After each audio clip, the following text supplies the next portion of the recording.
由于在地理位置上并不与欧洲大陆相连，当时的英国需要通过一系列军事合作来拉近与西欧各国的关系。一机多用的美洲虎就为多国合作进行武器开发的模式打下了基础。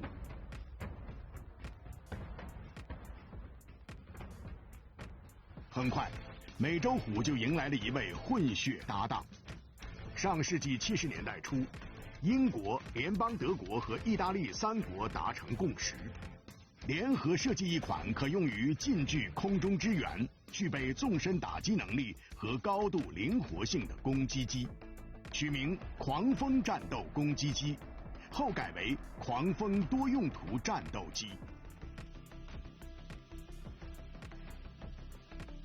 狂风多用途战斗机体现了当时欧洲技术的最高水平。它有3款不同型号，分别是主要装备联邦德国空军的对地攻击型战斗轰炸机，主要装备英国皇家空军的防空拦截型战斗机和 ECR 电子侦察机。狂风多用途战斗机采用可变后掠翼设计，这使它既有高速战斗机的制空能力，又在低空低速状态下拥有不错的机动性能和突防能力。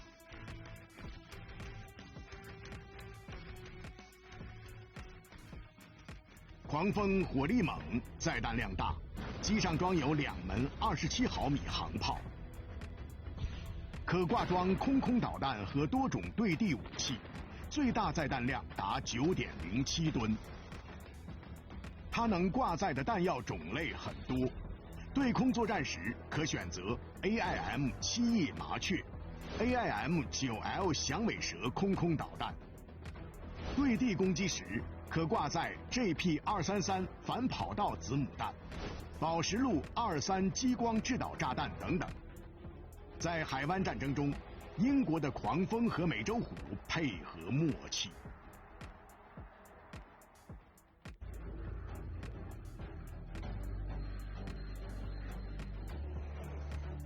相较于后来出现的一批新型攻击机，美洲虎攻击机作为一款名副其实的60后，已经显得落后。其实早在1990年左右，英国皇家空军就想让它退休了，但是它造价低廉、生存力强、便于维护，又使英国人一次次回心转意，坚持把它用了下来，